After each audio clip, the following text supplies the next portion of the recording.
to attempt this on your own or not. For the most part, everything that I found that I was doing on here was not exactly complex in any manner. It's just knowing that you have to do it. The first thing that I didn't know that you had to do was to place the 2x6 around the perimeter. Two 2x6 on the outside that extend up past the header and to the ceiling to support the spring mechanism and the bar that goes across that it all rides on. That build out, while it may not be 100% necessary, I think you could get away without it. You would probably have to be, based on the width of my door and the tracks of these, because they're commercial, they're quite substantial. And the fact that the door was ordered 14 foot 2, not 14 foot, which again, in the instructions, they give you the dimensions for the tracks and all that and placement for both 14 foot and 14.2. So it is a standard way to do things. And to be honest, if I was to do it again, I would order the 14.2 because that extra 2 inches just makes life a little easier, especially when I was doing it by myself. And why I say that is that with a residential door, likely, in all likelihood, it would be like, say, a 10 or a 14 or 16 foot wide door even. The tracks are going to be smaller and less substantial than the ones that are on this thing. So it probably would fit on the 2 by whatever is around there, whether it's a 2x4 wall or 2x6, it would still be 3 inches of backing that you would have there to work with. The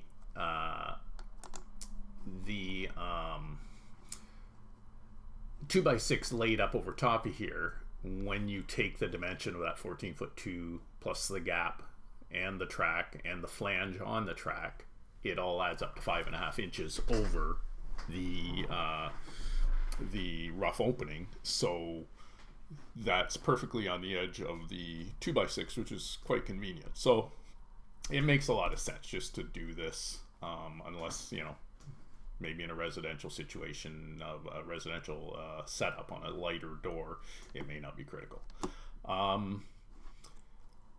Hopefully I would have figured it out as I went along, but the guy I know, he's a friend of mine that I bought the doors through, he just mentioned it in passing, which was phenomenal because it was nice to know prior to doing it, because maybe I would have guessed or figured it out, but maybe not as well. The first video or two here is just very similar. Whoops, what did I do there? Oh, I gotta get rid of this. There we go. The first videos that I did here are just the installation of this. I am going to follow through quickly just because sometimes it triggers my memory on things to watch out for.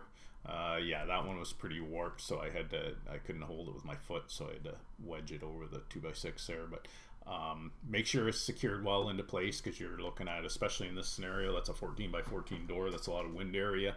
I'm using 3 1/4 RDocs. If you've ever pulled one out, you'd know how hard they are to get out, and I probably got 2 every 16 inches or so, roughly.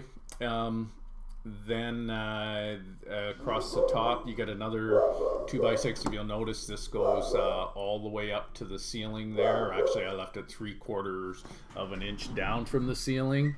I left it 3/4 of an inch down from the ceiling so that the drywall, me being the drywaller, I wanted to save myself notching that out. Then you need a backing support between the in the middle here to support the hinges, to support the let's see if anything new is on this one as well. To support, not the hinges, to support the brackets that you mount the spring on. Can't remember if this is it or not. No, I think it's just some more of the same. I can probably skip framing upper.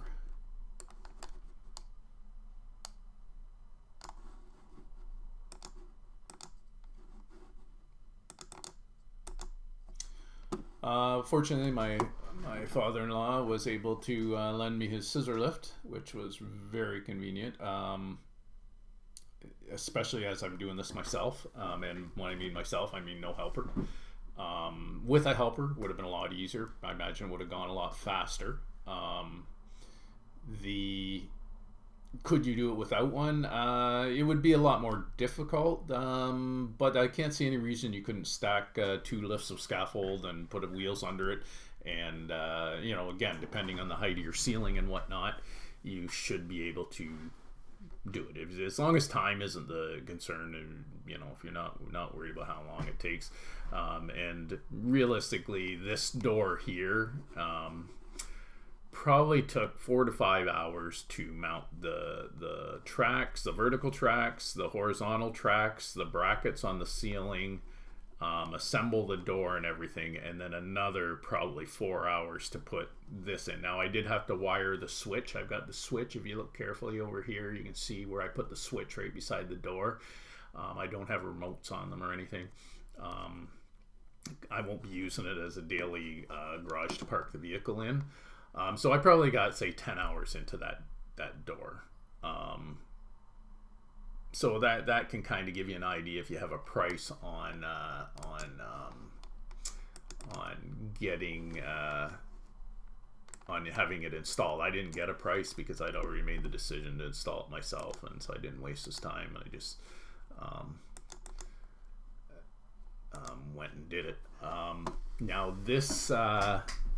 The first door I had less difficulty than I did the second door, and the main reason for that is the first door I went step by step through the instructions. 100% I kind of thought I knew what I was doing on the second, and I was forgetting things. So the main critical thing that I would suggest on this is here I'm sorting all the stuff out. Get the stuff out. It kind of takes the intimidation factor away. Once you start to see it all sorted, you know, okay, this is for this is for that, you know, instead of this big box of stuff that it's kind of intimidating. Now, one thing I'm going to stop this video here because I do want to go over these 2 brackets here. Are what supports the spring. On the 10-foot door, there's only a single bracket, but it's the same. And in the instructions, it does not show this bracket.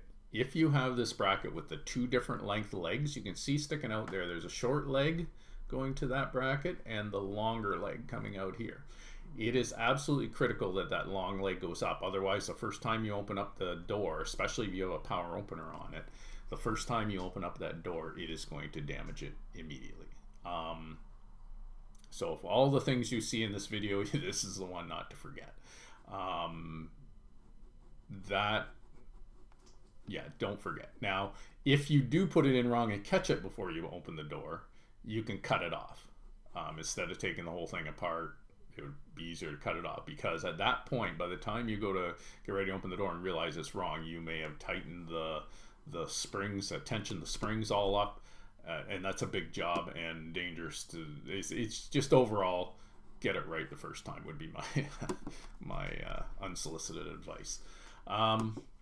The rest of it here, interestingly, these hinges, let's continue to let this play. These hinges here are each individually, here I'm showing for those brackets. Actually, I'm going to pause this here 1 second. Those 2 brackets are right here, and that's the spring being bolted into them, and then a center bracket that bolts the 2 bars together. They need to be 9 to 12 inches apart. They're showing a single piece of wood. I ended up doing 2 vertical 2x8s about 3 inches apart to allow myself space to put those brackets, but not a big deal either way. Is obviously going to work. The hinges are specific to each panel, and they are all numbered, with the bottom hinge starting at, you guessed it, 3. I'm not sure why they don't start at 1, but they start at 3. So 3, 4, 5, 6, 7, 8, all the way up, however many panels you got. Go figure. So, and then there's the little ones. I'm not sure. No, that's not them. They're here somewhere. The little ones are all the same. They're the intermediate ones that go, you know, the wider the door. On the 10-foot door, there was 2 intermediates, and on the other door, there was sorry, and yeah, there's the 2 pieces I'm putting in for the mounting brackets. On the other door, there was the 14-foot door. There's 3 intermediates. So they do give you the dimensions between them so that they all line up and they're centered and all that, which is handy. And then, yeah, otherwise it would look like crap if they were all at different points. So other than that, I think that's all in that video there that's critical. This here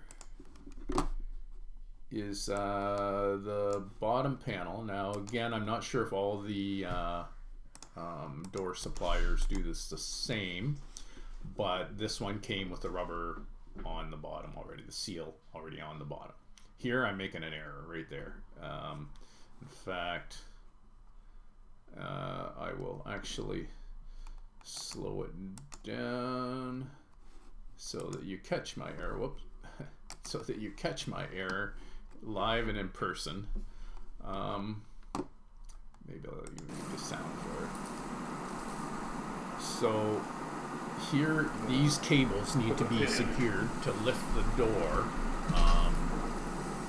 To lift the door into play, or to carry the weight of the door, and they are secured with a pin that can't be removed without taking that bracket off, which also means it can't be inserted without having that bracket off. The pin goes through from the inside and gets a cotter pin on the outside. I don't remember exactly discovering this, but I kind of do, and I was like, just out of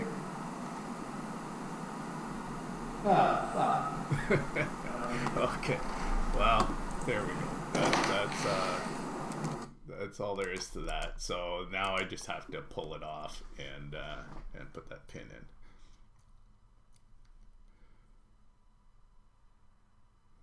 So that was just for my benefit. I got a kick out of that. Anyways, the rest of it, again, you'll want to just mount one side hinge on with the roller on at a time. Now the other side, on the 10-foot door, I was able to get them both in place. I angled the one in, and the other one I just torqued the track a little bit, and it popped right in. This one here, you'll just want to do, it's too hard. You'll just want to do one track at a time. Forgot to move the camera. Now I've got it supported on a block at level there, but you want to do one track and then slide the other roller in and do the other track. But we'll be going over that in part 2 of this whole thing. I think I'm going to do this in 2 parts. If you want to see the second part, there is a lot of critical information when it comes to tensioning the spring. Definitely is some information there that you'll want to see. Now I've got a here, I'll do a panel screw up here. This is why I say the most critical thing is to lay out your not only your brackets and hinges and all that stuff, but you probably should separate the panels. Now I grabbed the panels in the order they were laid there, thinking, oh, there's the bottom one, I could see the black track on it, and then the other panels, hey, I just got a bunch of other panels, no big deal. The issue was, on the third panel up is the window panel, and the holes were already cut. The windows were installed, but the holes were cut, and it looked like any other panel sitting in the pile. So I put all the intermediate brackets on the panels when you only want to put them on one less than all of the panels, because the top one doesn't get any intermediate hinges. So I was going along happily putting on hinges, and then I got to the bottom one and it was the window panel, and I realized that I had hinges on, I haven't realized it yet, I had hinges on these intermediate hinges that you're going to see me install here, these ones. I had put them on the top panel as well. So not a huge deal. It's 14 foot in the air, and I've got, what, 6 holes? 1, 2, yeah, 6 holes there because I had to take them out. When I go to grab the next panel is when I realize that I've screwed up, because it is the one, it is the panel. I've got screw up fix here, but we don't need to see that. So now the vertical track install. Nothing too exciting on this that you need to be aware of. It basically, I'm just going to run through to make sure that I don't remember anything now that I haven't thought of.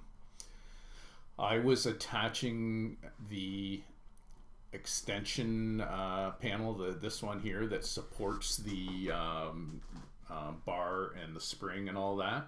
I was attaching that laid on the ground. Yeah, no reason you couldn't do it in the air as well, but it's just, I just found it easier to do on the ground. Snugged it up, then get your level ready, make sure that it's going to be plumb, and there's putting a block under there again to support the door while it sits there, and to also support this track at finish grade of the concrete for when it's poured. Heavy little sucker too. These things are quite solid. Now there is a slotted 1.5 inch slot here. Actually, you could see it before when it was laid on the panel here. I think you can see it. Right in, yeah, there. You can see those slots. So you want to make sure you put your screws in the center of the slot, even if you're flush, because if it's slightly out of level, or if anything is slightly out, you're going to want to adjust it later once the door panels are all screwed together, because that has to be a consistent measurement on both sides all the way up. So while I did tighten them in at this point, I later went around and loosened them and moved it back and forth, and because they were all in the center of the slot, you have room, you have the play there. You just have to loosen it a turn or two, move it, like loosen them all, move it over a tiny bit, and then adjust it with a I just used a pry bar and adjusted it over to where it needed to be, and it worked perfectly. And I don't think there's anything too important in this one here. Let's play that. We'll just play it through real quick. Yeah, just finishing off that. Yeah, you can see the first track I've already got on the far side. I didn't film that. Yeah, so I think that's about it for now. If you want to see the next section of video, I'll be putting it out within a day or two. Be great if you subscribed, or if not, it'll probably pop up in your feed anyways, as you watch, assuming you watch the whole one of this one or even part of it. I don't know how it works, but yeah, maybe we'll see you again. Put any comments or questions or whatever if you have them, and I will try to respond. You have a good day now. Thanks. Bye.